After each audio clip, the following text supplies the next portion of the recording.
Welcome to the Gentleman's Guide to Gaming, and a continuation of our series on taboo subjects within role-playing games. This video covers that lovely topic of racism. Yes, racism, what fun! And this video was requested by Logan, who was kind enough to pick up a physical copy of The World Below, and as I say to you in so many videos, if you pick up a copy of The World Below, it is linked in the video description below, a physical copy, you buy yourself one, get in touch with me via matthewdawkins.com, also in the video description below. Let me know you've done so, and I will make a video of your choice. That's how it works. Why The World Below? Well, it is the only game out there that I claim royalties from, so it is in my interest to get you buying copies of it, and I want more people playing and running The World Below. I think it's a great game. And, you know, it does actually have some of the subject that we're talking about here. But there are other games, other settings that I would suggest handle racism in gaming, not necessarily better, but in ways that I would be more comfortable talking about here with some remove. Because, believe me, I get it. I'm a white skinhead. I'm hardly the person who should be acting as an authority on racism in any media. I'm not really someone who is prejudiced against widely, certainly not for the reasons of the colour of my skin or my birth. But at the same time, I'm not completely ignorant. I read a lot, I watch a lot, I play a lot, I've witnessed a lot, I've heard a lot, and so that means I can at least speak with anecdotal evidence. There are other people out there who have lived it, who would no doubt have more insight into this subject, but putting them on the spot and demanding that they talk about it is actually quite rude. So I'm not claiming to be an authority, but the video was requested by Logan, who especially mentioned in the same breath Lord of the Rings and its treatment of racism, Harry Potter and its treatment of racism, and wanted me to discuss how should we handle racism in gaming in a responsible and interesting manner.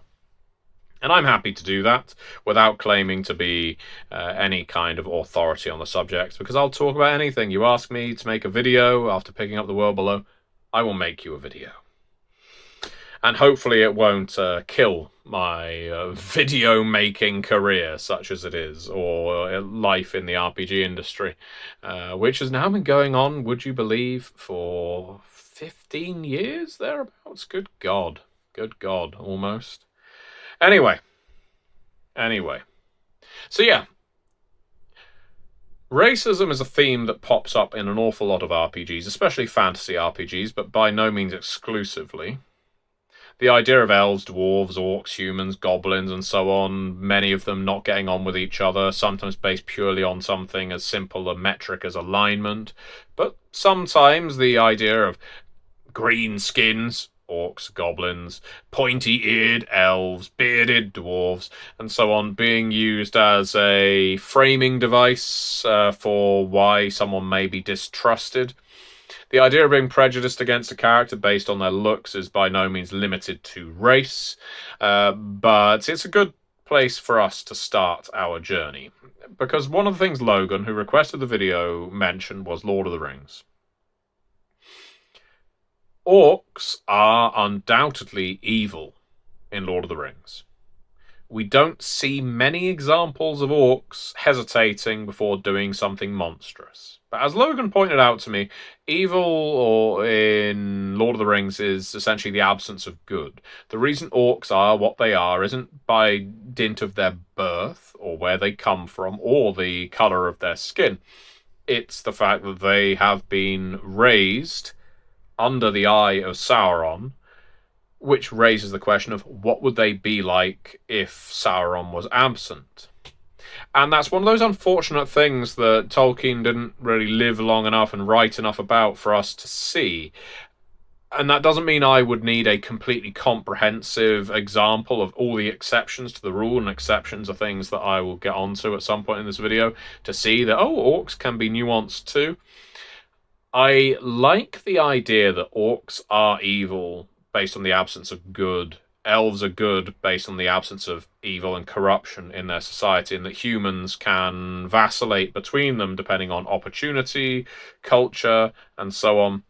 I don't like the idea of genetic evil. And we spoke about this to some degree in morality in that video that I did last on this subject. But orcs as a race being born to be evil, I don't find that it is impossible to run. Because I think games often benefit from monsters that will do harmful things by nature rather than nurture. I suppose where things get complicated with orcs, goblinoids, kobolds, dragonkin, whatever your evil humanoid is the fact that they are humanoid. And because they have intelligence and they can communicate, so they're not just primal, they're not feral, they're not imbeciles with nothing but a rampaging hunger. Rapacious hunger is the word I was trying to think of.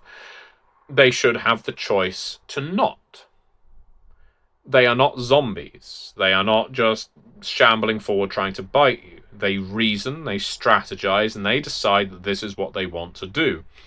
And there are some games, especially early D&D, and I don't necessarily say this as a criticism, where orcs are portrayed as something you can righteously crusade against and slay. But I would argue there's a difference between a paladin that charges into battle wanting to save people and a paladin that charges into battle saying, I want to scalp as many of these green skins as possible and wear their heads as trophies. One implies they are fighting because they are racist. One implies they are fighting because they identify that the orcs are doing some stuff that goes against societal norms and they want to rescue the people they are harming. Now, I appreciate that's a lot to put into a declaration on the battlefield, but at the same time, you can hopefully appreciate that there is a nuanced difference there. Logan also mentions Harry Potter, and I'll touch on Harry Potter briefly. It's not a subject on which I'm an expert by any means. I know, of course, that the books and the author of those books is problematic, to say the least. And from my reading of Harry Potter many, many years ago, it's... I know, I'm sure that it is now de rigueur to shit on Harry Potter, but I don't understand why it was as popular as it was when there are book series like A Series of Unfortunate Events released around the same time that are so much better. But there we go. I do know, however, that it contained various racist, not even tropes, just decisions, like having one of the very, very few black characters be called Shacklebolt and a Chinese character being called Cho Chang, which apparently isn't a real name. I can't claim to be an expert on Chinese naming culture, but it seems a strange name to have chosen if it isn't a real one. And how the house elves... The house elves are the big one. Now, don't get me wrong, I think the idea that the Death Eaters in Harry Potter are basically wizard magic Nazis, all campaigning for purity, and they're fascist Voldemort. But I get that. So in that respect, it's saying racism, purity laws, and so on, bad. And at the same time, it's saying house elves, comical, tragic. One character defends them based on their persecution, and even the other protagonists laugh at them, dismiss them, and don't really explore it after. And that is the problem, really. I think you could come out in defense of J.K. Rowling and say, well, look, they're children. They're not going to know any different. And this is an inbuilt racism problem in the Harry Potter world.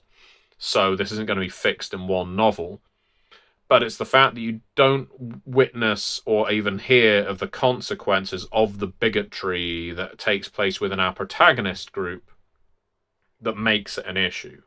Because there are other media franchises. Let's take Dragon Age, for an example. Dragon Age handles racism, in my view, really well.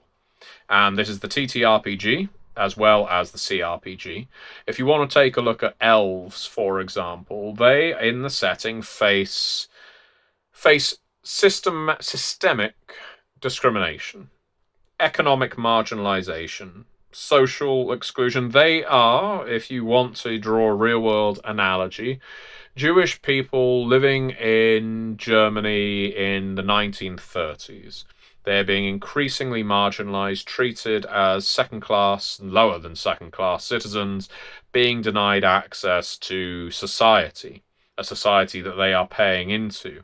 City elves are frequently confined to impoverished districts and denied opportunities available to humans. Now, Dragon Age is particularly effective as this prejudice shows how institutions, laws, traditions, religions perpetuate inequality. Moreover, I would say that elven characters are portrayed as diverse individuals in Dragon Age, with differing beliefs, personalities. They have their own goals, their own ambitions. They're not representing a single cultural stereotype. So there are some elves you will encounter who you feel sorry for, there are some you want to help, there are some who you hate because they become radicalized and they may want to kill you. The result is a portrayal. It mirrors various real-world mechanisms of discrimination while remaining firmly rooted in its fantasy setting. Now that is a really interesting way of using elves in a game and having the discrimination of elves being a part of it. Your characters don't have to buy into the discriminating system. Likewise, when I was running Slay Industries not long ago, one of the player characters was playing an advanced carrion. Now, so the Slay Industries RPG doesn't necessarily go into this in great detail, but again, speaking anecdotally, as a GM, I explore racism in a lot of games I run, and a normal carrion, a non-advanced carrion, they traditionally occupy a space called the cannibal sectors. They are, at best, pack animals, uplifted dog-like creatures that will brutalize, will hunt you. They're predacious. They are not necessarily beyond reason, but they aren't really that interested in listening to you either if you look fat and juicy and you've got good gear that they could steal. So by no means am I suggesting that the carrion in the cannibal sectors are portrayed as sympathetic. They are a product of their environment. They don't have any kind of opportunities given to them. Hell, they live in a place called the cannibal sectors. They're not going to suddenly build a society based on freedom, liberty, capitalism, or socialism. They are on the brink of survival. On occasion, they will range into downtown Mort City, and they will capture people, they'll kill people, they'll eat people, they'll steal things. It doesn't make for a very nuanced take on what carrion are. But then you've got advanced carrion. An advanced carrion were selected by the company, by Slay Industries, for uplifting further, made advanced so they could fit into a suit of armor, wield a weapon that's a little more complex than a hockey stick, and go to work for the company. And when I run games with advanced carrion in, and there's various species in Slay Industries that are viewed as second class to the, I guess, base humans and Ebonites. Even though Ebonites, I would suggest, get discriminated against too. The advanced carrion make for a very interesting one because they have a substantial portion of their own species currently locked out of the city, locked away from any opportunity, any benefit.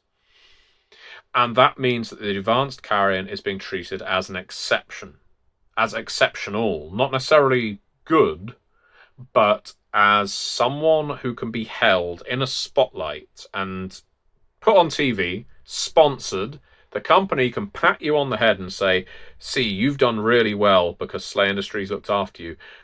But look, audience, if this one can do so well, why are all of these carrion out there not trying harder? And so the way I portray it is the system encourages this racism. It encourages using the exceptions, the advanced carrion. It encourages people to fear the normal carrion by basically saying they're choosing to be like this. This one chose to be better. So we love this one. We like this kind of advanced carrion, but the rest, they're not buying in. That means they're your enemies. It's a pretty simplistic take on things, but again, it mirrors a certain kind of reality. Likewise, The Witcher, to use another game, both TTRPG and CRPG and TV series, I guess, and novel series, The Witcher is all over the place, explores racism through tension between humans and non-human people, like elves and dwarves, and rather than representing prejudice as the product of a few villains, so your Saurons, your Saurumans, it's a setting that's depicting widespread social issues tied to historical conquest, economic competition, political manipulation, hard-baked institutions that have helped form the world of The Witcher to become what it is. No group is portrayed as entirely virtuous or villainous. The Witcher series demonstrates how oppression can generate resentment and radicalism, while showing the moral costs of violence and extremism. This complexity, I would say, it allows you as the player to examine racism without reducing characters to caricatures. Just because someone is prejudiced against doesn't make them heroic. They can still do absolutely terrible things. And that is one of those interesting ways of displaying racism in an RPG. It's having the character who's prejudiced against being pushed to do something absolutely vile because society won't allow them to express themselves in a healthy, constructive, productive, creative way. They have been pushed into the margin so tightly that eventually they just have to explode. And when they explode, bad things are going to happen. That is such a smart way of using racism in a game because it makes the player characters think. It makes the player characters put themselves in their shoes, empathize. You could use the Salubri in a similar way. The Salubri, of course, aren't a race. They weren't born Salubri, but they were embraced Salubri. So you may not have chosen which clan you became a part of when you were embraced into it, and yet they were persecuted by the Tremere predominantly, but practically every other clan turned their back on the Salubri and said, basically, we never trusted you in the first place. We'll leave the Tremere to do what needs to be done. Now, again, you can look at certain revised edition material for the Salubri, I would say, and the Salubri Anti-Tribu as a very good example, and I can see why they were such a popular concept among Sabbat players. The idea that the Salubri Anti-Tribu were the natural result of a bloodline that was persecuted for 800, 900 years. The kind of going into the prince's court, Seneschal's head, Primogen ashes being scattered around, marching up to the prince and basically saying, well, what did you expect was going to happen? We were either going to wither away and die like you hoped, or we were going to survive in the corners, in the shadows, and we were going to come back and we were going to try and reclaim what little dignity we could. That is, again, a really good way of portraying racism in a plot. And player characters can do that too. You can play a persecuted minority without being exploitative about it. We did it a fair amount with Call of Cthulhu, appropriately enough. I'm sure H.P. Lovecraft would approve. Though, notably for H.P. Lovecraft, he did, from my understanding, not to absolve him or anything like that, it's not my place to do, experience some doubt and realization in his later years that some of his prejudices may have been misplaced. There we go, that's the most diplomatic way I can put it. But I was running Masks of Nyarlathotep for Red Moon role-playing, still am, And one of the chapters is set in 1920s New York, and 1920s America at any point really, has a massive racism problem. And that's not me absolving the UK or anywhere else in the world, but racism in America is a hot button issue and has been for many, many years, over a century, well, probably over 2 centuries. Now, the way we handled it in that wasn't by having characters play stereotypes. One of the players in that Call of Cthulhu game is a black American lady. And at one point, I was portraying a black American man, Jackson Elias, who, spoilers, survives a lot longer in the Red Moon role-playing campaign of Master of Nyarlathotep than he does in the book. And it was interesting handling issues concerning race and where your character might have access to in society. Would this character basically be allowed into the Order of the Silver Twilight Lodge, to use an example, if they were black in 1920s? You could argue New York was a more advanced part of America societally, but still, they had black parts of the city and certain clubs that were able to prejudice against on matters of race. And when I was playing Jackson Elias, I didn't want to have him be some kind of Martin Luther King or Malcolm X, just because I was playing a black man in a time when racial persecution was at its height, or certainly, maybe not at its height, but certainly burning, didn't mean that I had to make him a figurehead for black people, and it wouldn't be my place to do it. But what I could do was have him sympathize verbally with people being persecuted, because he's felt it too. What I could do was him being knowing about ways of getting around obstacles put in place by certain racist white NPCs, for example. And what I could do as a keeper was speak to Bridget, one of my players, and say before a game or after a game, I'd like to handle this like this. Well, first I'd say feel free to not comment if you don't want to have any input on it. You don't feel obliged, because you should never put someone on the spot, especially based on their race or their gender or some other feature of them they have no choice over. But after checking, I would say, I'd like to handle this like this. Is this a smart way to do it? And there would be times when Bridget would say yes, and times when Bridget would say no. And staying informed about this kind of thing, educating yourself, is kind of, well, critical thinking is kind of the best way to do it, I would argue. I'd recommend people check out the New York chapter of Masks of Nyarlathotep over on Red Moon Roleplaying's channel, because I'm quite happy with how we threaded that needle for that game.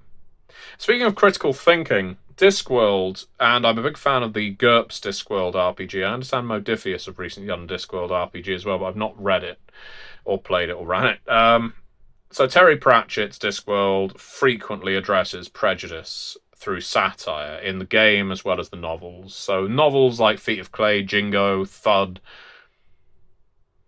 Conflicts between species and cultures are frequently used to explore nationalism, xenophobia, racism, culture clashes. Where Pratchett was so good was he could focus on the absurdity of prejudice while never dismissing its consequences. And this takes me back to the Harry Potter idea, and going all the way back to the Dungeons and Dragons idea, or even a Vampire the Masquerade idea, which we'll get onto. I appreciate this is a long video, but it's a big subject. Pratchett never dismisses the consequences of prejudice. He examines it. Characters often discover that their assumptions about other groups are based on ignorance rather than reality, or lies, deception. The stories that he told encouraged empathy and critical thinking, as I mentioned previously, without ever becoming preachy, and I think that's the key. Whether you're running a game or playing a game or reading media, no one likes to be bashed over the head with a message, even if it's a good message. It makes you feel stupid, and some people, when they're made to feel stupid, get defensive, and they retaliate in the worst possible way. Not everybody is capable of taking a message that runs counter to what they've been told and ingesting it and learning from it. Some people, when they're told you were wrong, well, I don't need to tell you, I'm sure you know, you've probably met these people. But Pratchett was very good at combining humour and serious social commentary into the same message. Discworld demonstrated that fantasy can address racism thoughtfully while remaining entertaining. He was very, very good at that, and that's what I try to do with things like Slay Industries.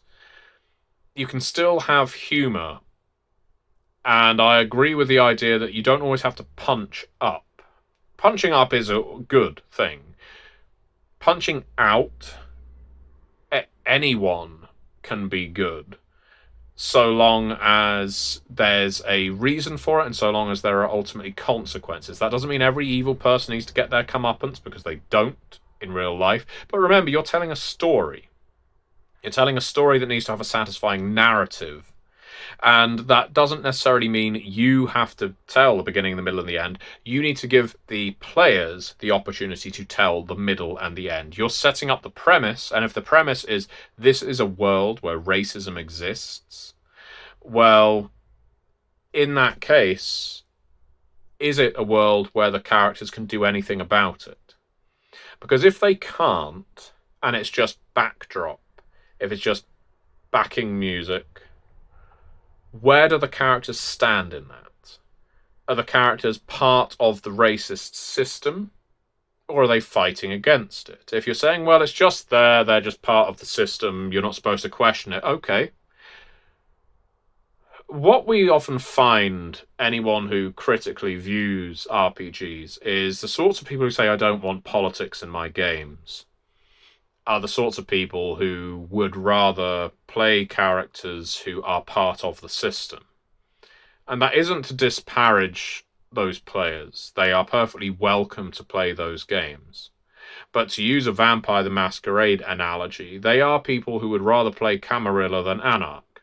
Now, that isn't strictly true, but I would say that probably the averages lean that way. The problem is the Anarchs, to go off on a very brief tangent in a very long video, were never really portrayed as interesting to play. They were, of course, the original playable concept. V5 arguably tries to position them as the main playable sect in Vampire the Masquerade, and the Camarilla was supposed to be the tradition, the bad guys, the hierarchy that you fought against, that you sabotaged. But the Camarilla had more material written for them, they were more appealing, that you could basically understand what the Camarilla were all about, whereas the Anarchs were frequently portrayed as buffoons that kept tripping over their own feet. So I get it, but when you go back to that question of, okay, so this is a setting with racism in, are your characters for or against it? When you put it like that, yes, the game automatically becomes political, but you've immediately seeded a question in the game that players will hopefully have their characters think about and act on. And that is such an important part of world building, of game building, of storytelling. And it gives them that political question, that do you want politics in your game, without saying it like that. Because I would say that the vast majority of players who say I don't want politics in my game don't actually mean it. It's just they've heard that sound bite and they repeat it. But when their character gets presented with prejudice in a game, they will very rarely pick up the club with the rest of the fascists and start beating the minority up. Most of the time they will intervene because they want to be heroes, and surprise, surprise, heroes step in, more often than not, to protect the people being beaten on.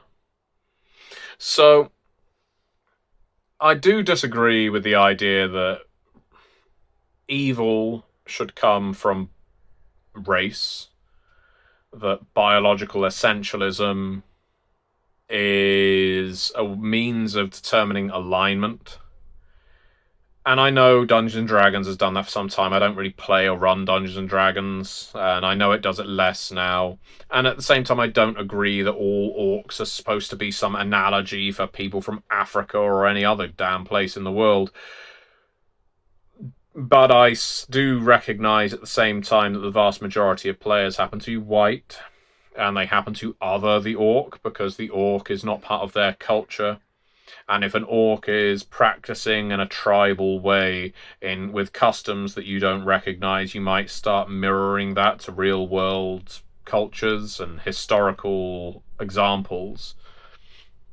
But yeah, the idea that you could be born evil and, despite having a brain, never question it, never be presented with an alternative, strikes me as unlikely, I've got to say. The real world is a very nuanced place where they're based on culture, race, religion, political feeling. And, for example, there's a great trend right now due to certain activities with the Russian invasion of Ukraine to see Russians, just as we did between the 1950s and 1990s, as the big evil. If you're in the West, like I am. I'm sure, I have no doubt I've met plenty of very, very good Russian people. Being born in Russia does not make you evil. However, if all you are exposed to is the state propaganda, if all your parents tell you is that the Ukrainians are evil that needs to be vanquished, if everyone just does nothing but toe the party line, of course you're going to grow up believing that. And so if an orc grows up under the eye of Sauron and is taught that the elves want to take away what's yours, or the elves have taken it away already and it's up to you to reclaim it, I can see why orcs in Lord of the Rings are evil. But again, we never get to see that moment where an orc might be confronted with another reality, another philosophy, another take, because they're all rampaging lunatics. And in the real world, Russians aren't all rampaging lunatics. Some might be, but all of them aren't. So yeah, it's an interesting question. Racism in games has always been a hot button issue. There are some who would argue it's more so now due to the rise of woke. I would say that it's just that you've got more critical thinkers now, and that critical thinking and adding depth and nuance to your games based on race and based on philosophy and based on culture and religion and so on actually makes your games richer as a result. I'd much rather have Banu Hakim that have a wide spread of character concepts than all of them are assassins. I'd much rather all Ravnos, that the Ravnos could have a massive quantity of character concepts than all being thieves and fortune tellers and copies of Gambit from X-Men. So I think having a variety only helps, but having stereotypes and archetypes exist so that some groups can form prejudices isn't a bad thing in a game, in a fantasy genre, because prejudice is a good thing to fight against rather than fighting for. Sometimes you will want to play a character who's prejudiced, whether it's to get out of that loop or because you are playing a character who is so stuck within it that they are ultimately tragic. and they've got to be brought down by someone else. There are reasons to play a character like that, but I would say that it is a more rewarding experience, generally speaking, to play someone who is aware of, or becomes aware of, discrimination, of racism and various other bigotries, and works to undermine them. Whether it's embedded in the system and the institutions you work for, or whether it's just something you happen to witness while you're on an adventure in a dungeon in a foreign city, or wherever it is you happen to be. So, undoubtedly, racism in gaming will provoke significant debate. It always will. I don't think you need to be absolutist one way or another, and I think saying there's no racism in my games, or trying to have no racism in your games, is really cutting out a major plot point that can serve a lot of people. But as with all things, just get buy-in from the players before you start telling the story, or before you start writing your campaign. Is it something players want to explore? That prejudice exists? Because it probably will. Even if it's not based on race, it'll be based on something. Anyway, that rambling video, over 30 minutes in length, is my view, meandering as it is, on racism in RPGs. And I hope that it has been at all interesting. I'd love to hear in the comments below your view and your experiences of same. And maybe, feel free to argue with me. I might even respond. And do pick up a copy of The World Below if you can. I need the money. Thank you very much for watching. I will be seeing you next time.